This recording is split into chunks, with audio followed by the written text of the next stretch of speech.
You're listening to Market Champions, a podcast on navigating the financial markets. Here's your host, Srivatsan Prakash.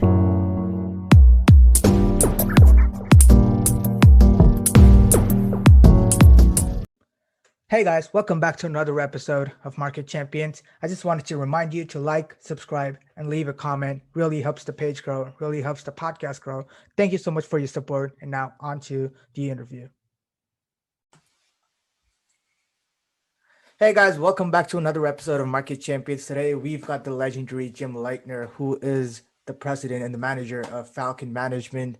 So thank you so much for being on the podcast, Jim. I spent the last evening jumping around the house waiting for this interview, so I'm really excited to talk to you. I'm happy to be here. I love talking to you. It's going to be fun. Absolutely. So before we start, could you give the audience a little bit about, your background, your journey in finance, and, how you got to where you are today? Sure.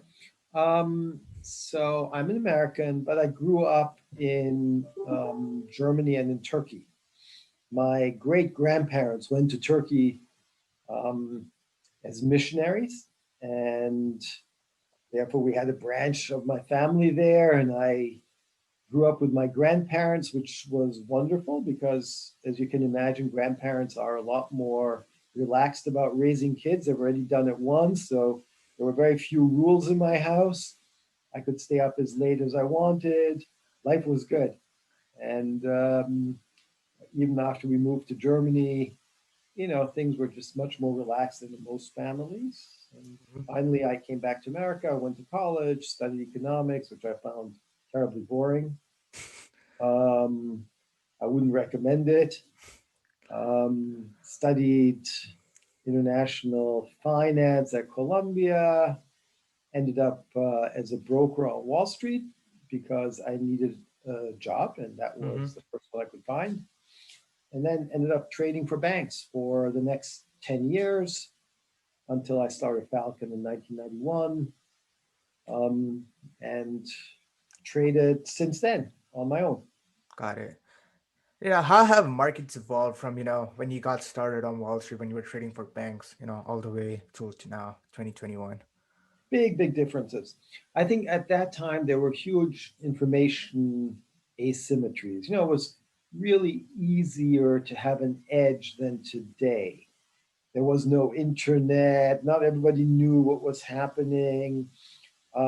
Europe still had many currencies. The euro had not happened yet. So, Yep.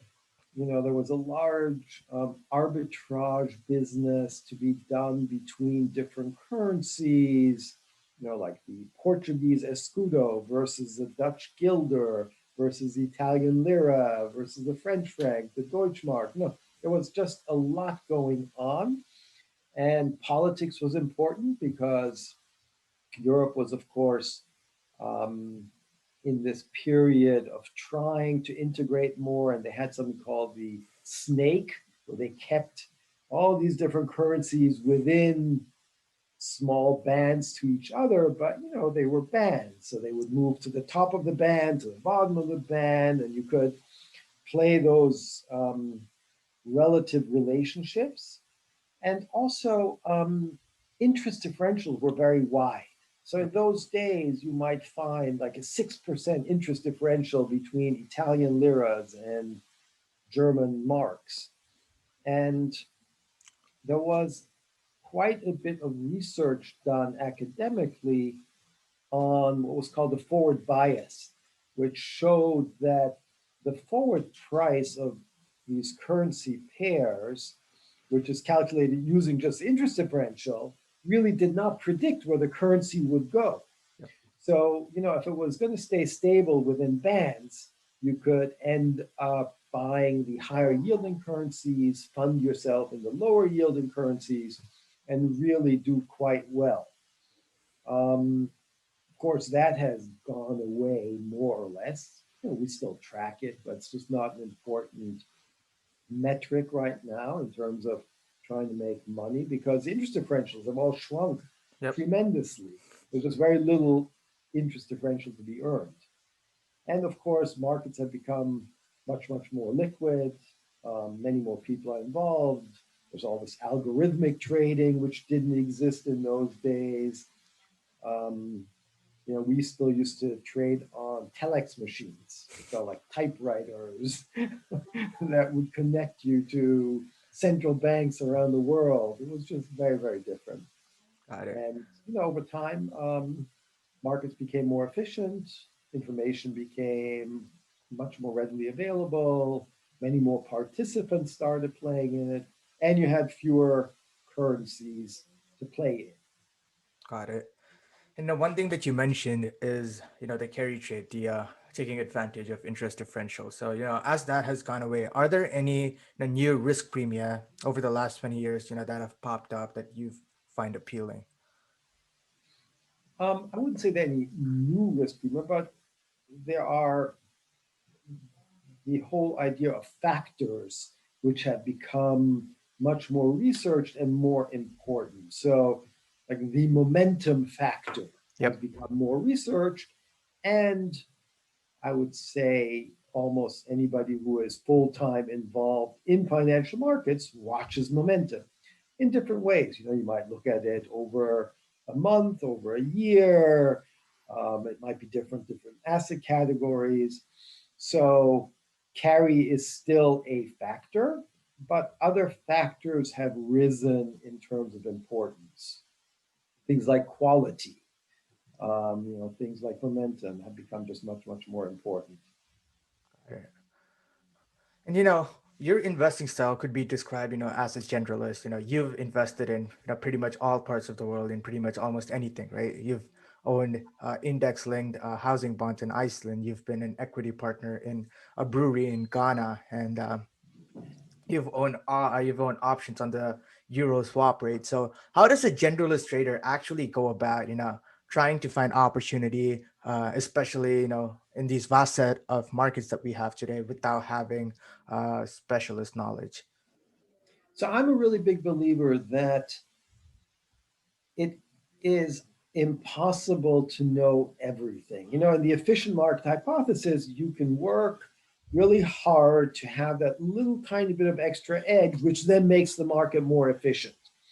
But I think it's very, very difficult to actually know more than the market. So I think you need to be willing to step back and say, with 20% of time, I can learn 80% of what's important. I Hmm. might not know everything, but in the big picture, knowing everything is maybe less valuable than knowing reasonable amounts about lots of different things. So, a couple of things that I think are more important today is time frame.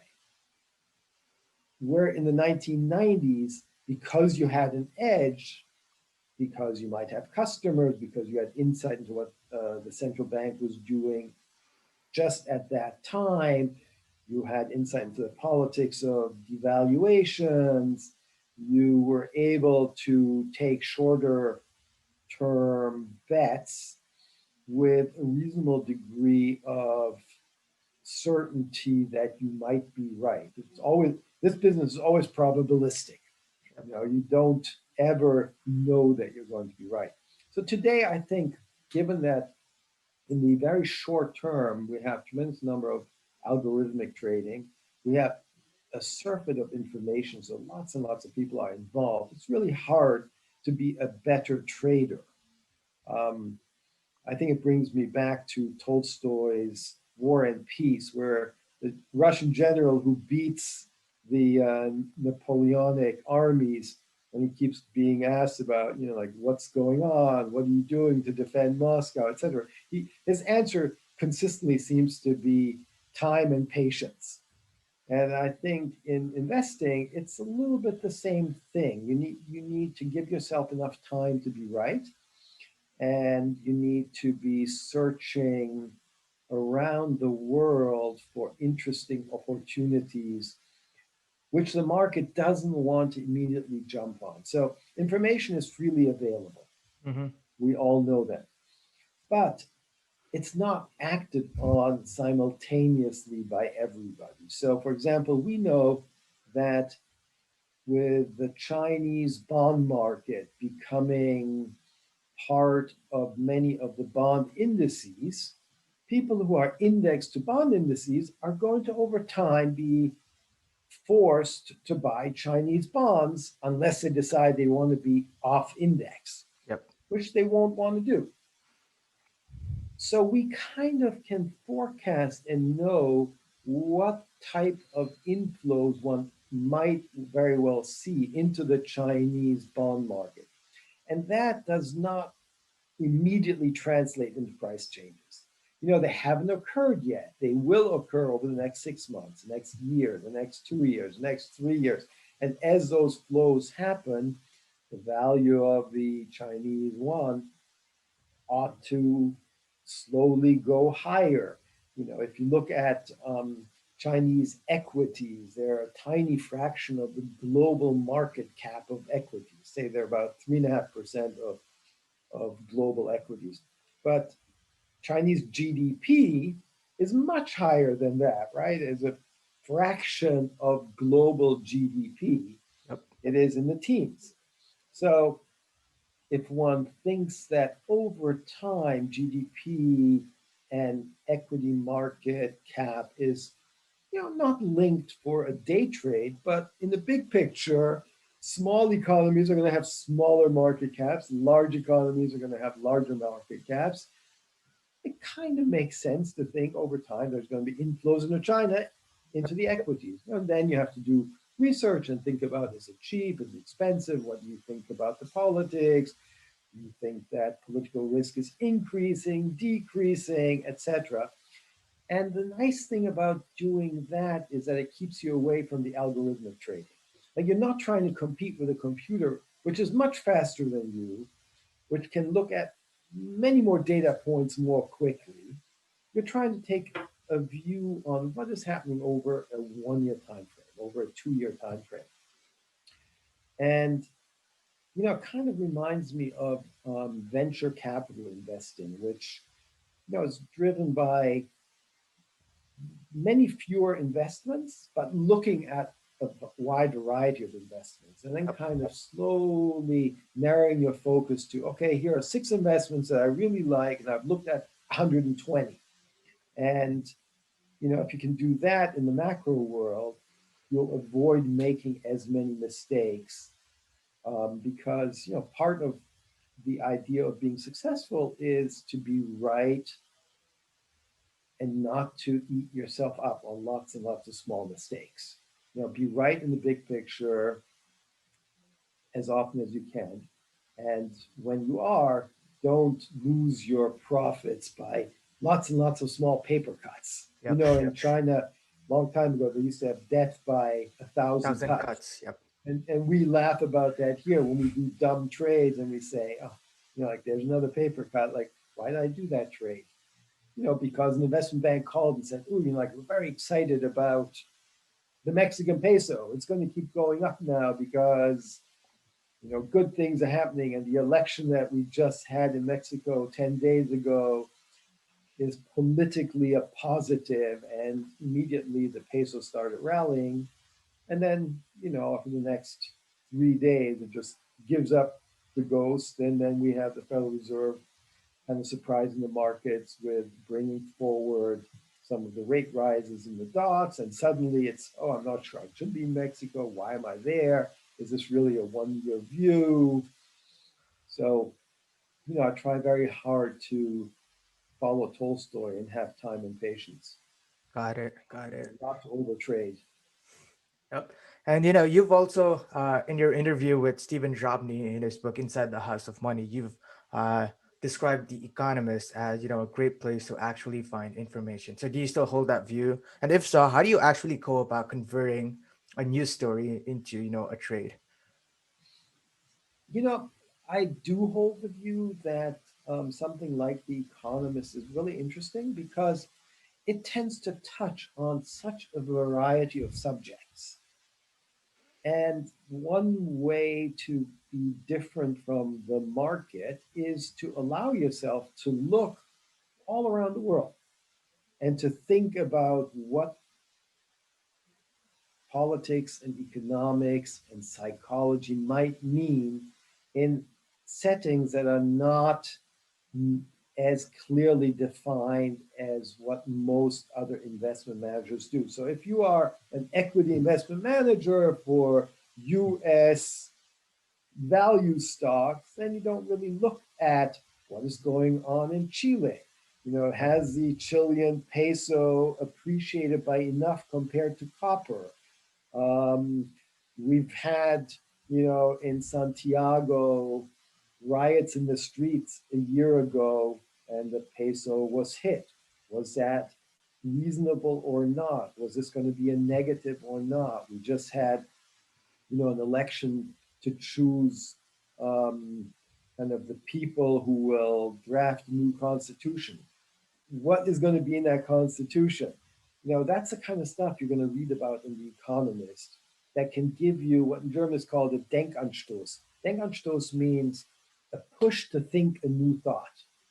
It's a great word because, those pushes that make you think a new thought put you on a new trajectory, and they allow you to think outside the box, whether it's about an asset or a country, whether it's about positioning or capturing a meme that other people might not want to trade.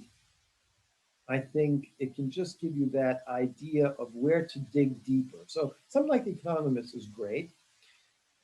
Of course, we also use much more systematic ways to look for opportunity. We call it systematically looking for opportunity, which doesn't always mean looking at the base rates, but it might look at like 2 or 3 standard deviation changes over the last week. So there are 10,000 things we could trade, right? We could trade small caps and large caps, and we could trade currencies, and we could trade futures and fixed income. There's just no way to follow all those things. Mm-hmm. So having a system, a computer that looks at the data over the last 1 week or whatever time frame you feel comfortable with and says, whoa, something really moved a lot here, it gives you an idea that you might want to do more research in that area. And as you're reading, things will start popping up. I think, the distinguishing feature of a good macro investor is curiosity. Yep. You need to be really interested in the world. You need to want to know something about what is happening. Why is it happening? How is it going to change the world? So, we've seen clean energy as a meme that's been growing, and climate change. Over the last 5 years, it's gotten more and more important. And Yep. you know it, whether you read The Economist or you read the Toronto Star or whatever you're reading, it's there, right? So you realize that at some point that also becomes an investment theme, right? And then the question is, how can you take advantage of it? Should you be buying clean energy technology companies, or plug power, or things like that, fuel cell technology, or is there something to be done in electricity providers, Right. clean energy, or sustainable energy, green energy, electric providers? Or should you be looking at nuclear because maybe you need a certain base load in the electric grid that doesn't go away, that you can then top up with solar and wind? Solar and wind are great, except when the wind's maybe not blowing as hard, or when it's the middle of the night and you for some reason need energy, you need to also have some kind of strong baseline. So we've kind of looked at that, and we decided that we like nuclear. Over time, we think some part of clean energy will come from nuclear.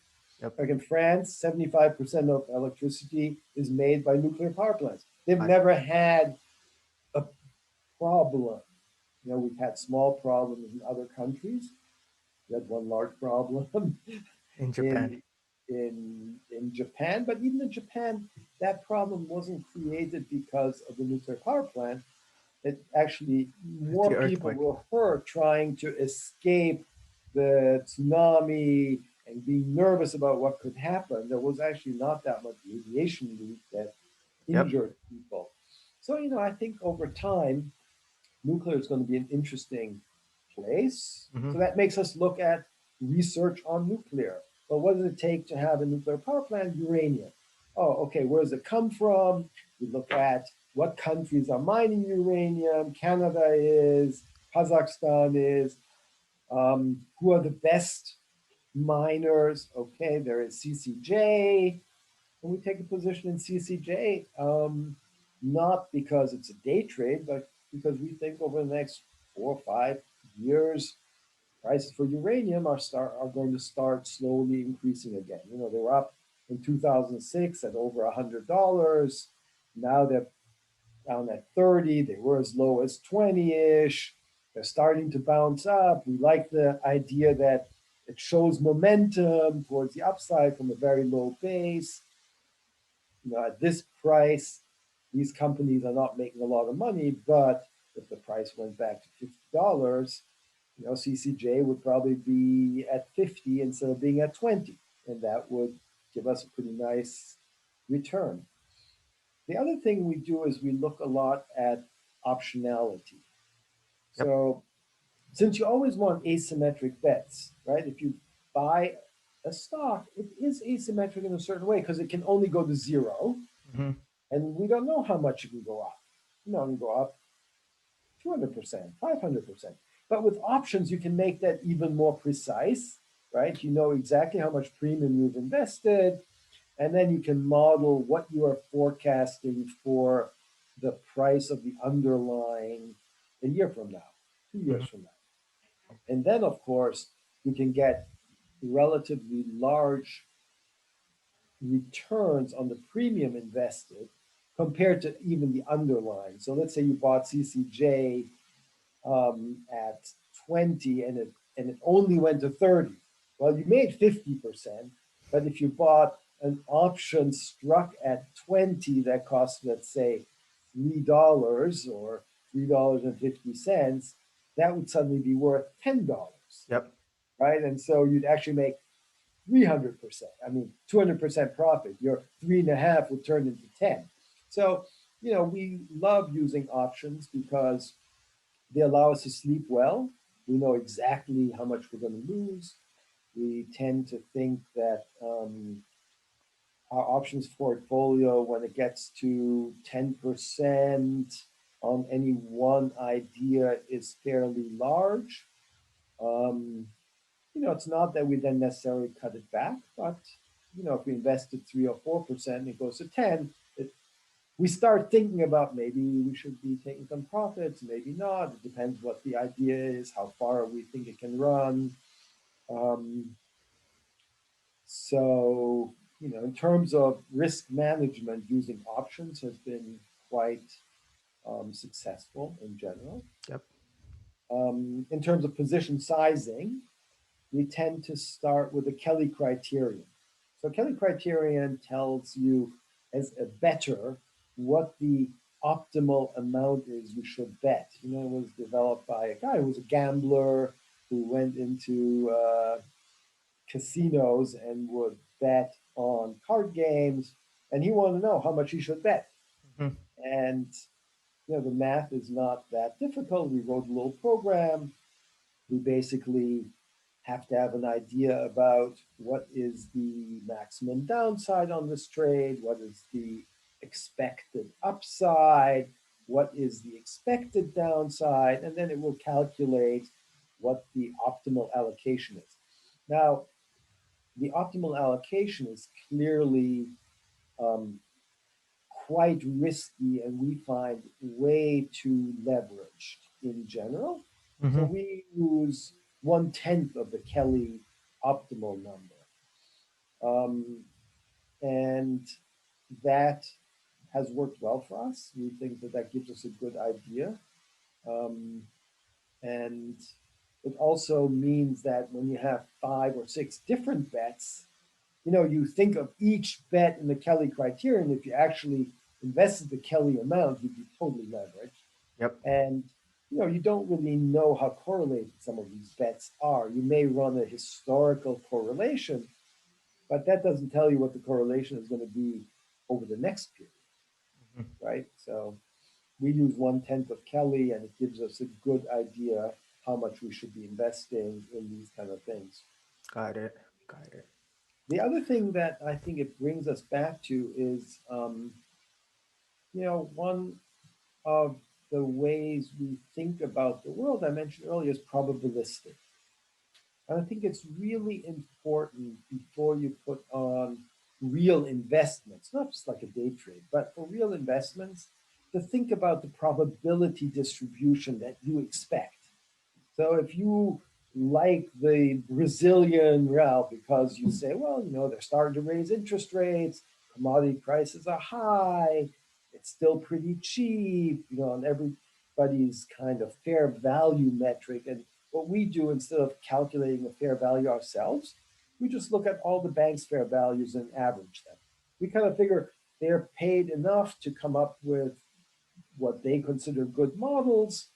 They don't always agree totally. So if we just take, like JP Morgan's fair value model and Goldman Sachs's and Morgan Stanley's, and we just average them, Hmm. it'll give us some idea on what fair value is. So, what we'll do is we'll then try to assign probabilities to the strength of our idea. And we'll say, well, we think that Brazil can strengthen to here with this probability, and that probability that we might lose this much money, etc. We probability distribution, and I think that's really important to do because you need to calculate the expected value of your idea. And if the expected value is positive, then you should spend more time on thinking about it, refining the probabilities, and understanding better where the positive expected value is coming from. Is it Yep. because commodity prices are high? Is it because of valuation? Is it because the politics are improving for the better? Is it for all of those reasons? That's, like there's a great book called The Checklist Manifesto by Atul Gawande, Hmm. who wrote it about doctors and hospitals and how to improve medical care. And basically came back with you just need a little checklist and put it next to the door and then check off before you do surgery that you did every single thing right. And hospitals that did that had much better outcomes than hospitals that hadn't done that. And I think it's the same for investment managers.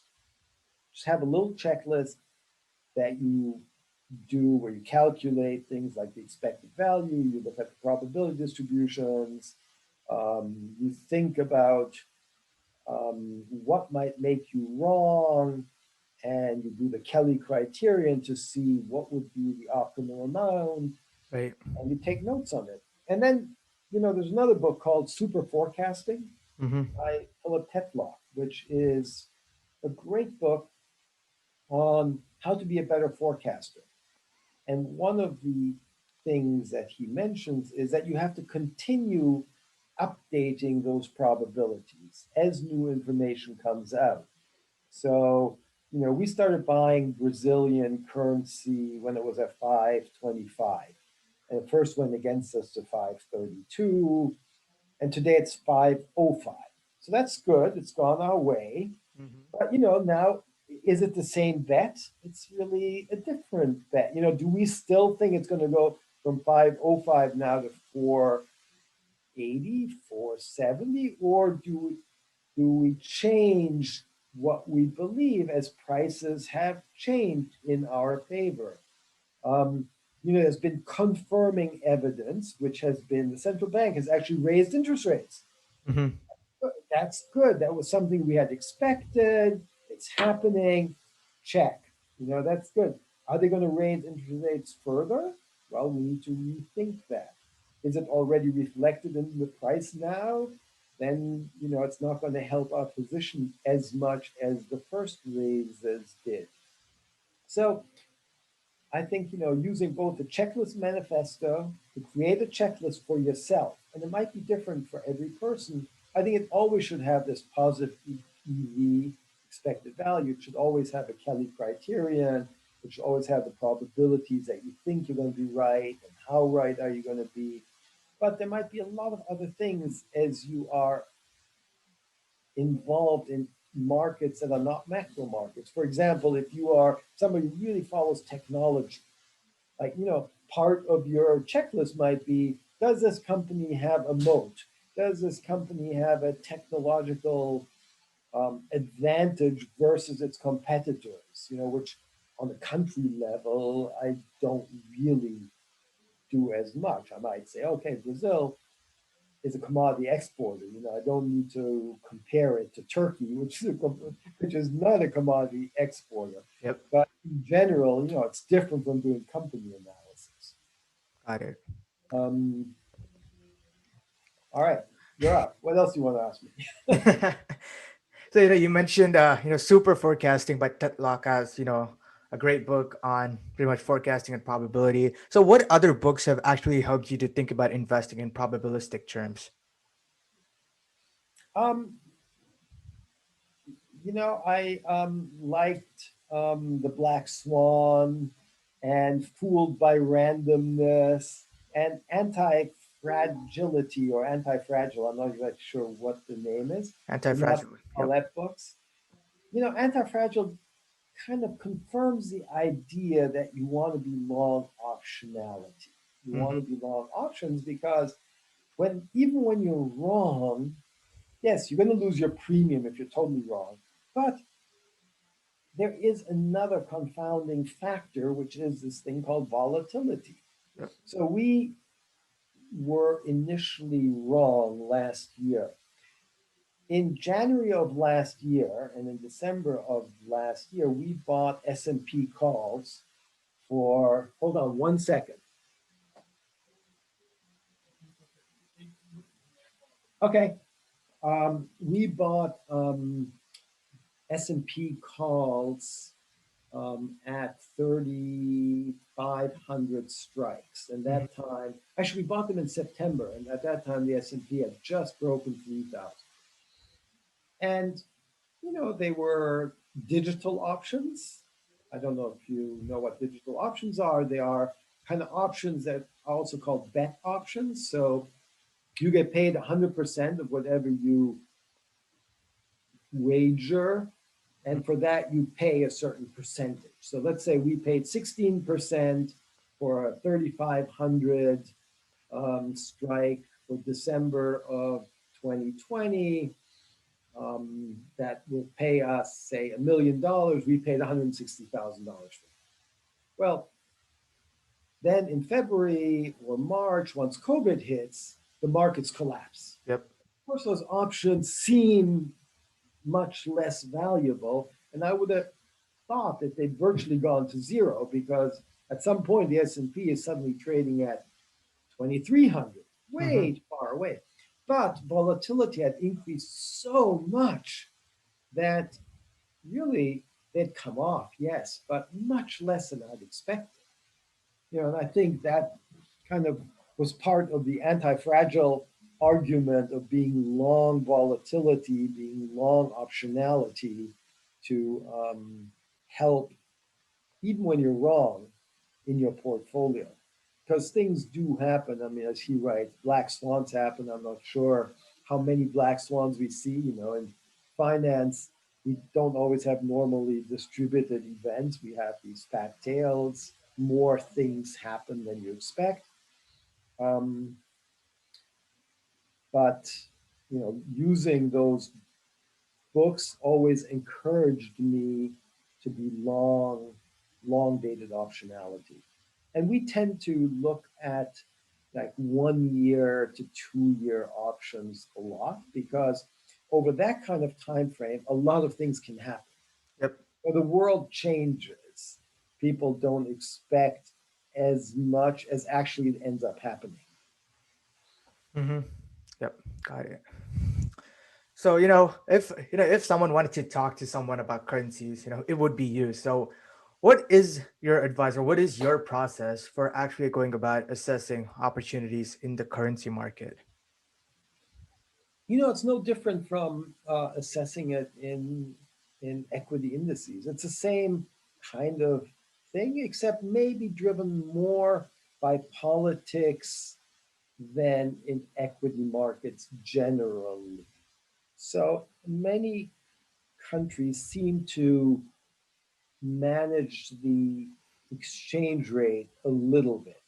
It's not happening on the dollar. I don't think that in the Fed or the Treasury spends a lot of time managing the value of the dollar. It just tends to be, the world currency at this point. But if you look at something like China, clearly over time, Chinese reserves have grown tremendously, and over time, China has used the currency to dampen macroeconomic swings. Mm-hmm.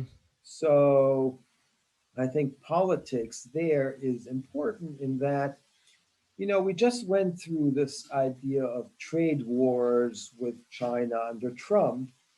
And if you were the Chinese government, you might say, hmm, if a lot of my growth is coming from exports, I ought to be a little bit more diversified. I ought to be a little bit more careful. Maybe I need to reorient the economy a little bit more towards domestic growth, Mm-hmm. domestically led growth, the growth of technology domestically, etc. And when that happens, one of the things you might want to do is allow your currency to strengthen a little bit. Because as your currency strengthens, the domestic consumer has more buying power, right? It makes the domestic consumer more important. And also, it forces the exporter to become more competitive Yep. because their margin keeps shrinking a little bit.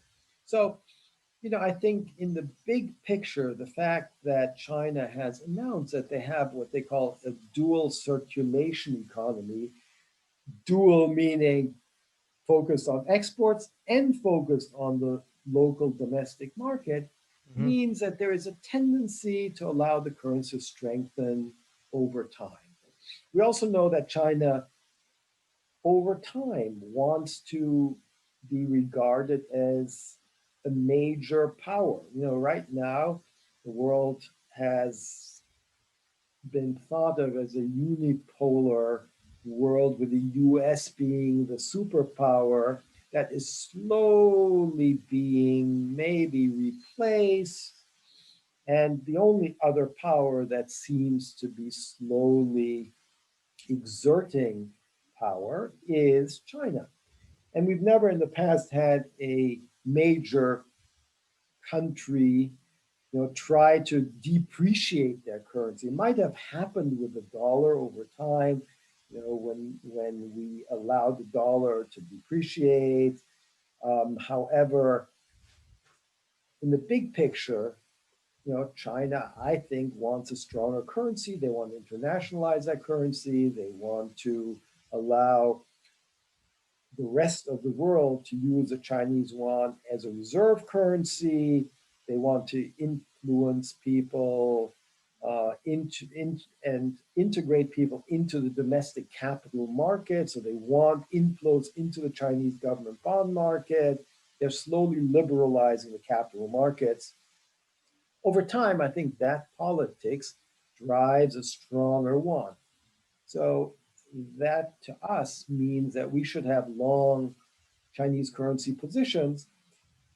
And there are other little factors like you get positive carry because the Chinese bond market pays you 3% interest. And, in the US, the 2-year bond yield is now at 25 basis points. So would you rather earn 3% or 25 basis points? 3%. That brings you more inflows, which continues to strengthen the currency.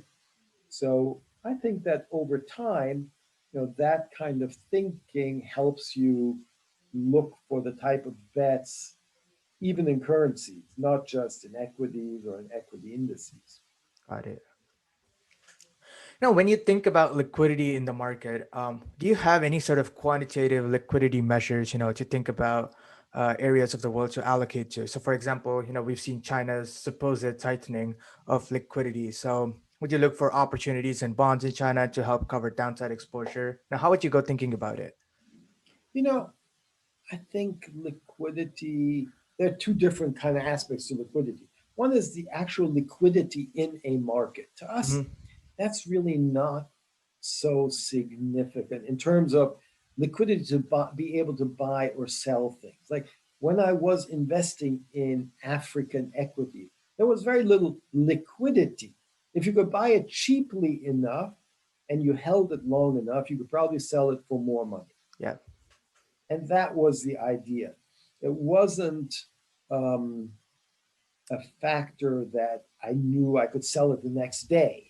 Hmm. If you find something that you liked, and there might be a reason behind it, might be this article in The Economist about beer drinking in Nigeria and how that had collapsed, and that made me look at breweries in West Africa and eventually buying some brewery equities. Um, I wasn't thinking that it would take me a short period of time to make money and then turn around and sell them again.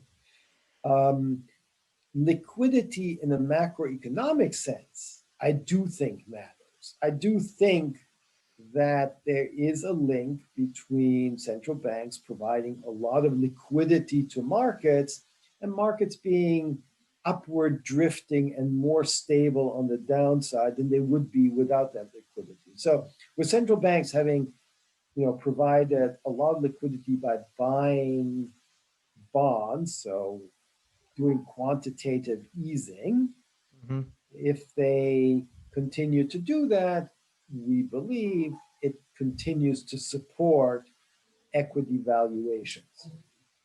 Does it mean equities can't go down? No, it doesn't mean that.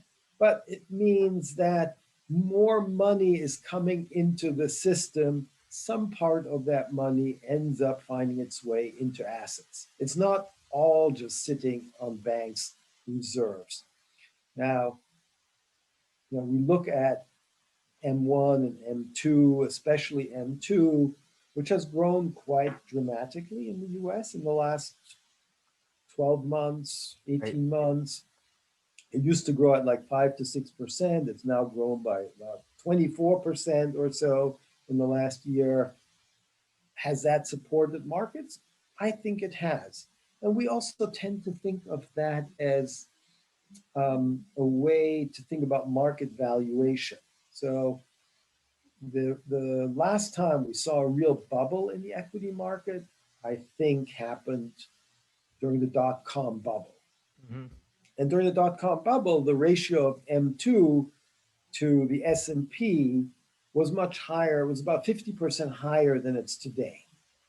Hmm. So, in our big picture thinking, yeah, if we get back to those kind of levels, if the S&P was up by 50%, like another 2,000 points from here, yeah, I think we'd be in bubble type of territory. But, in terms of valuation, we think we're okay here. We tend to think that in the big picture, equities can just continue to rally as long as central banks keep providing the kind of macroeconomic liquidity that they seem to be providing. Yep. Will there be a setback when the Fed starts tapering? I think so. It always happens. We've had taper tantrums before. When the Fed starts buying fewer securities, we will have a taper tantrum again. How far it goes down at that time, we'll see. I mean, I think that we'll see the first indications during the Jackson Hole meetings in August. Hmm. And, so we're a little bit cautious. We started being cautious just last week by cutting back on equity risk a little bit. Hmm. And I think we'll continue to cut back on equity risk over the next 2, 3 months. Got it. And then we'll see. Got it. How do you also think about, positioning and I guess, lopsided positioning in the marketplace. There's so many different sources of data. There's like COT reports, then there's, reports from investment banks. And, among that, there's also a lot of noise. So how do you sort of sift through, all this information and actually go and find opportunity? We tend to not. I mean, we just basically think that, like you said, there's so much information about it, unless it becomes really clear.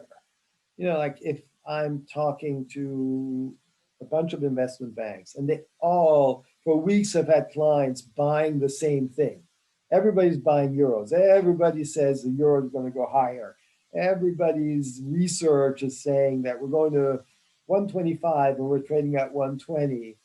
Then at a certain point you start saying, well, by now anybody who wanted to buy them knows about it, has bought it, but it's not something that we would then just automatically use to reduce our risk. We would also just have a price-based indicator. Like if prices started coming down, we'd be quicker to get out, or we might not want to buy more, or we might not want to be involved for a while. That doesn't mean that just because people are positioned, they're going to be wrong. There are plenty of times when people are heavily positioned and end up being right. Yep. Right? Just because they're positioned for sure doesn't mean that they're going to be wrong. So we take that whole positioning idea as a kind of a grain of salt. Got it. And earlier in this interview, you sort of mentioned how you use the Kelly criterion in order to assess position sizing. So how do you actually determine when a macro trade has run its course and when it's time to exit a trade?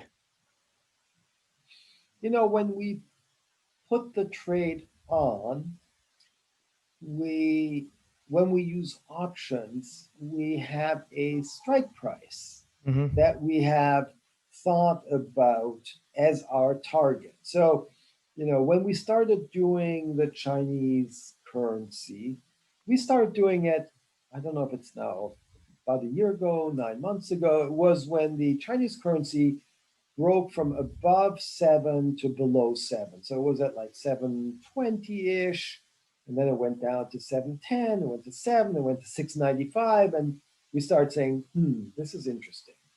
So our big picture view is that China actually kind of would be happy with a stronger currency, and now the market's confirming that. Yep. So our first strikes were buying 665 and 660 options for 1 year. And then as we got to 660, now the probability was 50-50 that we'd be right? So when it was at 695 and you buy 660, maybe you pay 12% for that.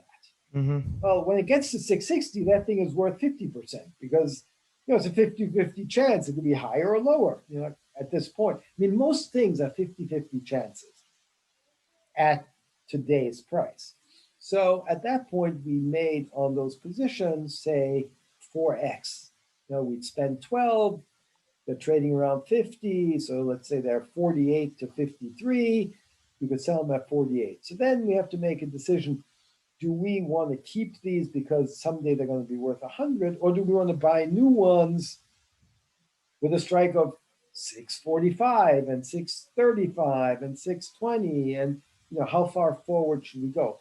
And our decision at that time was, instead of owning something that can only double because it can go from 50% to 100, but then it's capped out, you don't get paid more. We would rather sell those and buy more of 645, 640, 635 strikes. And then, when it dropped to 640, we took some profit on those. And, we keep doing that.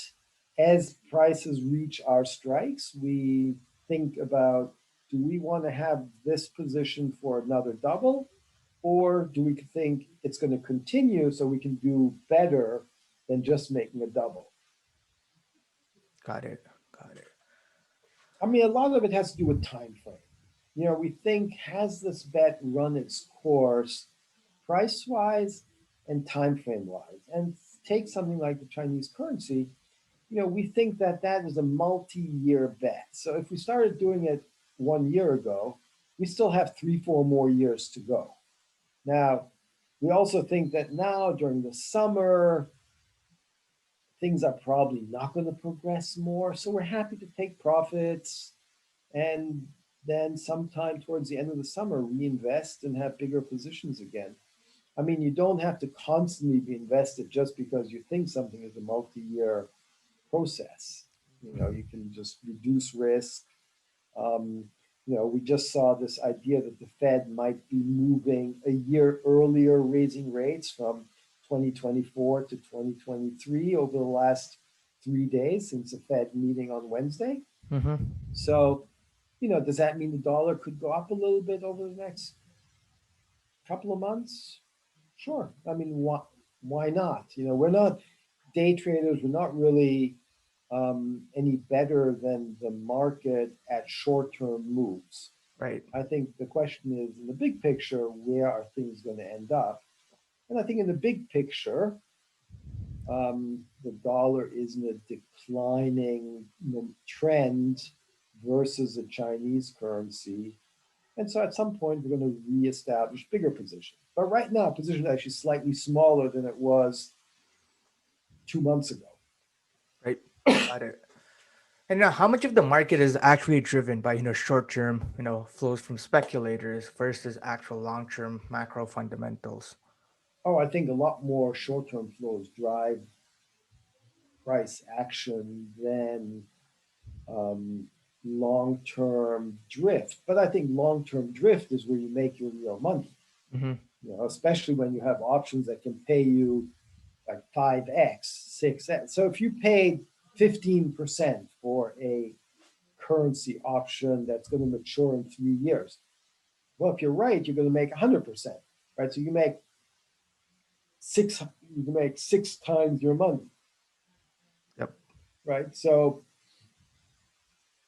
at that point, I don't mind competing with short-term traders. I think our performance over longer periods of time will be better than that of a short-term trader, where the probability of being right is way closer to 50-50 than in these longer-term bets. I mean, to us, it's important not just that the expected value be positive, but that we think that the outcome is more than 50% certain. Mm-hmm. So we don't really like doing positive expected value bets where we're only going to be right 15% of the time, but you can make a lot. That's like buying a lottery ticket. Yep. We tend not to do as many lottery tickets anymore as we used to do in the old days. In the old days, when we felt that there was information asymmetry, it was okay to have more lottery tickets. I think today, where lottery tickets imply a shorter time frame, we tend to think more about, is this bet 60% probability correct, 70% probability correct? And if it's not between 60 and 70%, we tend to reject it. Now, if you're a good short-term trader, which I'm not sure we are, there's not that much evidence that we can really beat the markets all the time. Even if you're right 52% of the time, you can do quite well. Mm-hmm. Yep. You just have to manage your losses versus your profits. You have to make sure you don't, on the 48% of the time when you lose money, you don't lose a lot more than you make on the 52%. But if you do that, and if you have that kind of an edge, then that seems like a good business model. Got it. And I do that sometimes for fun. So I have a small trading account where when I feel like I need to play, because we all get this dopamine rush of actually buying something and selling it for a little bit more. So I have a tiny currency trading account that I do that in when I feel the need to be short-term trading. Yeah. Yep. I see. Got it. In your career, what's been the best trade ever, and how did you go about finding it?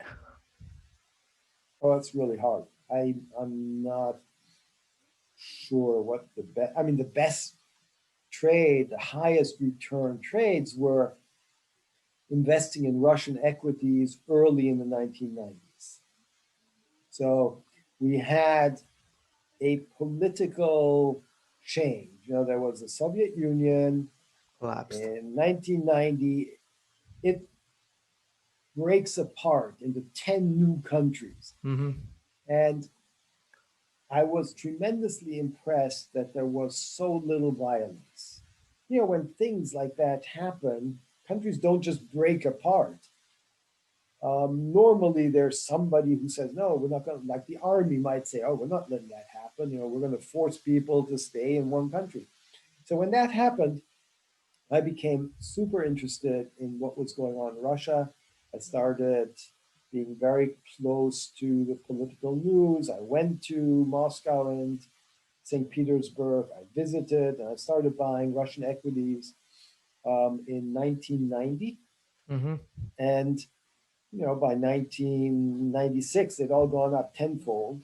And we sold our positions because when the trading gods give you 10x, then, it seemed like a reasonable idea to just take profits. And we're very, very lucky because in 1998, the whole world fell apart with LTCM, the long-term hedge fund, blowing up, and then Russia defaulting on its internal debt. So all those stocks went down 20% to 5% of what they've been trading at. So they went from 100 to 5.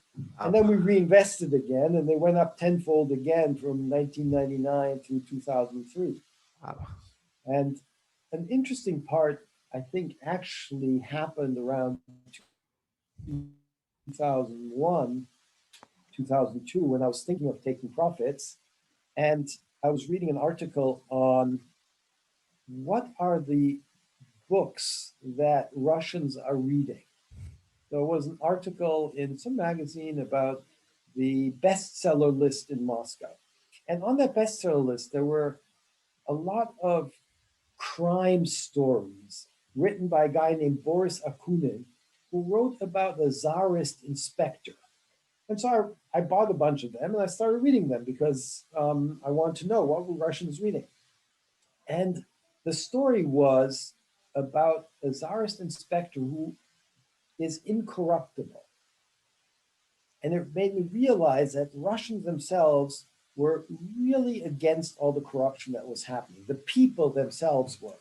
And this guy, this inspector, also is totally anti-authoritarian. He takes no crap from his boss. He follows his instincts where the suspects are.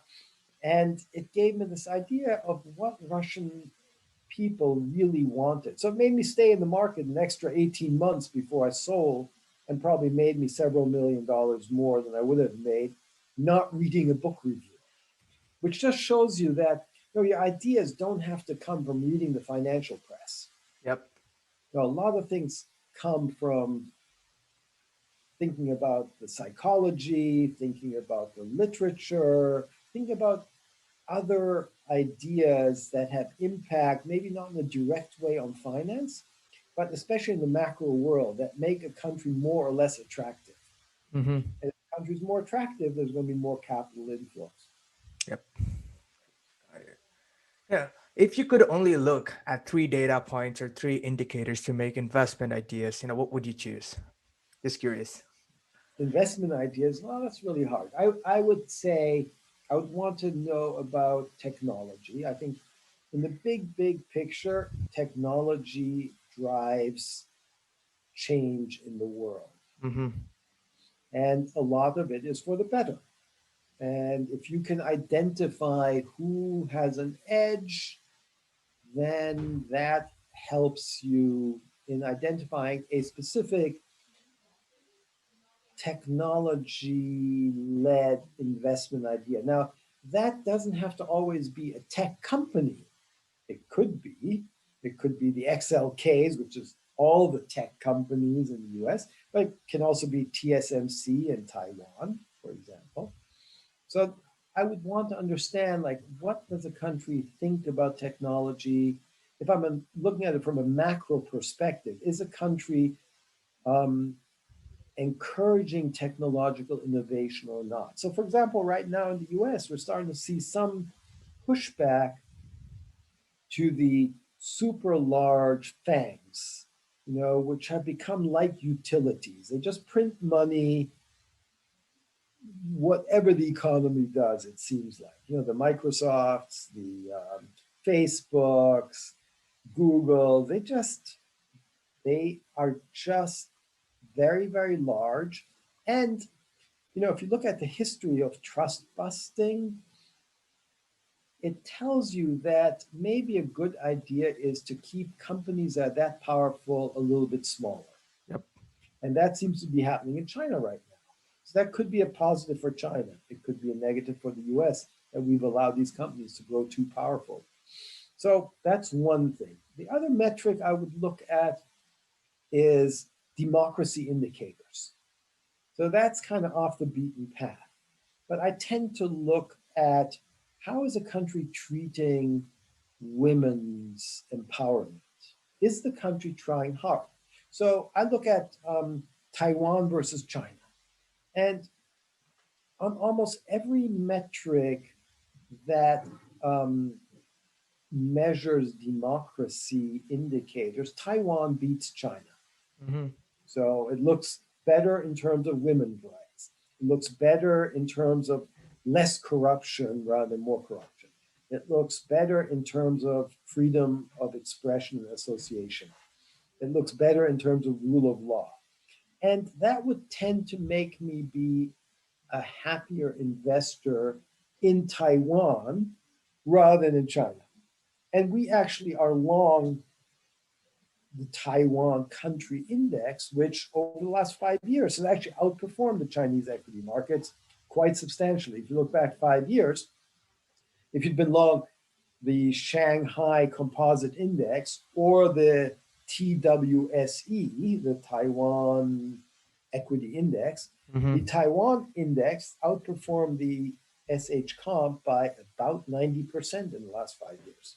Yep. That's a lot. So that is something that I would find interesting. So that's 2 points. So one is technology, one is democracy indicators.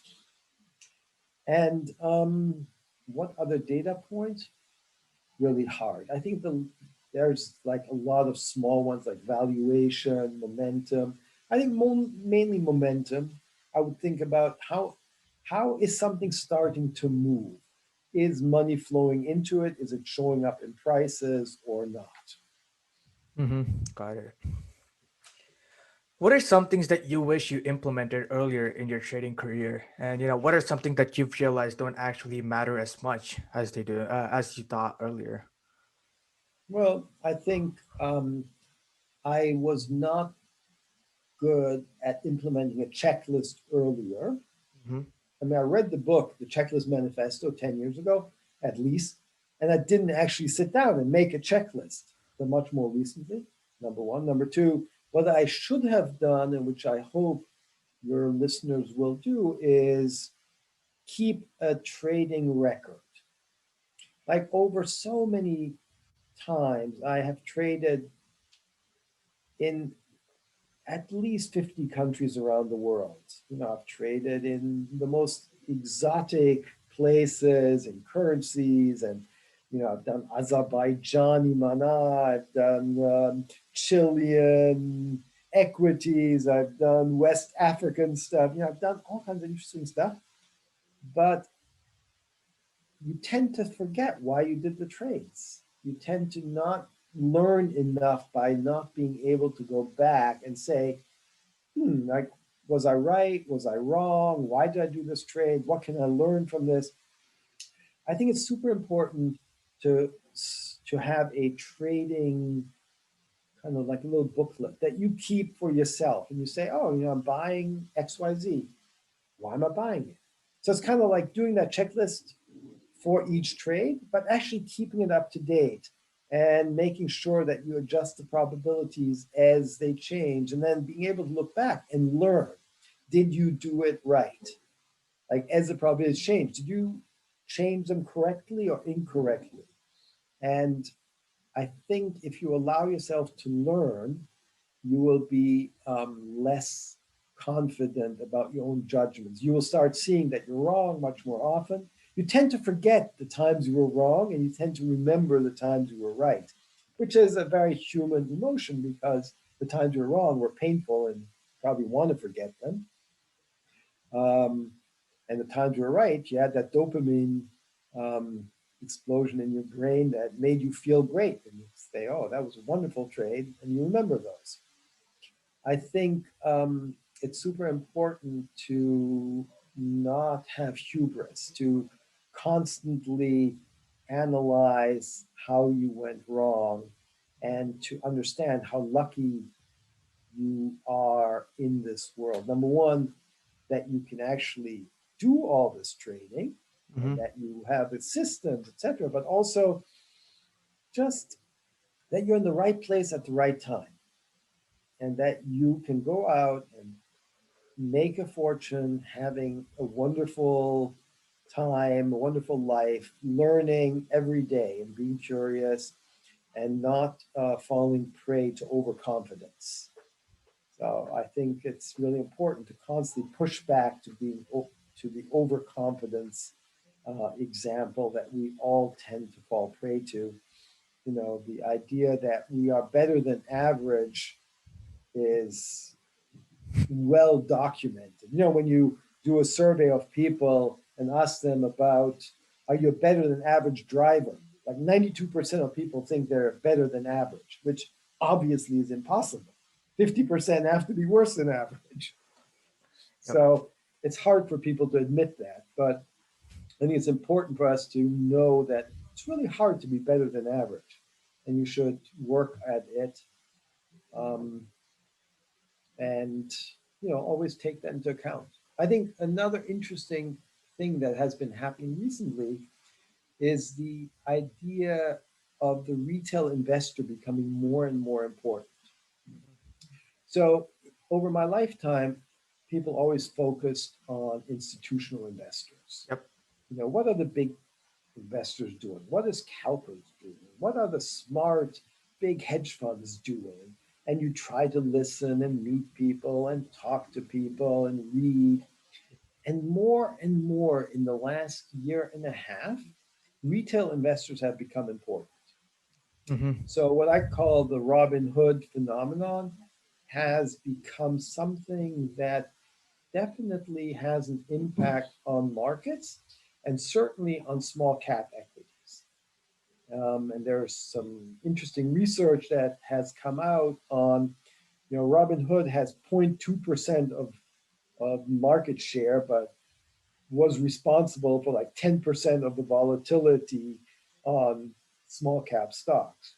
Or this group called Wall Street Bets, which is on Reddit. Yep. Now, I think that they have done a wonderful job democratizing investing. They're doing a great job. Is there a lot of hyperbole in there?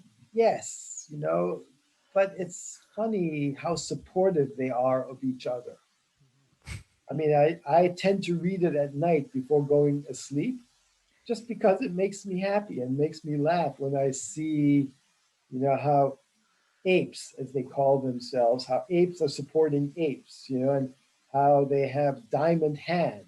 And, when somebody takes profits, they are not upset with that person. I saw somebody taking profits and saying, I want the money for a down payment on my house and I'm out, my friends. Thank you so much for all your help. And there was nobody who said, oh no, you have to have diamond hands. You have to hold on to it. There were lots and lots of little commentaries saying, congratulations, you reached your goal. This is what life is all about. I think the growth of the retail investor and the informed retail investor is much more important than institutions are giving it credit. And I think you can also see it in cryptocurrencies. That wasn't started by institutional investors. That was done by individuals. And the people who made a lot of money who bought early were individuals. They weren't institutions. Yep. And I think the same thing is starting to happen in small cap stocks, where these retail investors actually can make a difference. Where, where they're buying GameStop or AMC or Wish or Clover Health, they can actually have an impact on prices. And it's important to look at that and be willing to learn and be excited with them. I think there is something about the current generation that you know allows them to think of it a little bit like a computer game, Yep. like attacking the fortress, and the other fortress might be held by hedge funds, and they're going to take them over, and they're going to try and make money, and they're doing a lot of good due diligence. They have lots of DD posts on their Reddit account. I Yep. think it's important to stay on top of that and not downplay it. Got it. So you could be in that generation. I think you will be. You, your friends, you're obviously spending time on trying to have an edge. Mm-hmm. And I think the edge is not allocated to hedge funds. The edge is allocated to people who are thinking new ideas, thinking outside the box, are willing to use data, are willing to use computers, to write algorithms, to practice, to do their due diligence, and who are willing to share ideas. Like hedge funds seem very, very proprietary. Oh, don't want to tell anybody exactly what we're doing, blah, blah, blah. Whereas the retail investment crowd seems to be very happy to share ideas with each other. I like this stock. This is why I like this stock. And, I think in life, there's so much information coming at us that's so noisy that we need curation. We need ways to think about where should I focus my energy. And the retail investor crowd has helped me look at them like a curation engine. So when they say, oh, look at AMC, I say, well, why not? I'll look at AMC, which I hadn't done before. It just gives me one more avenue to curate through the noise to find the needle in the haystack.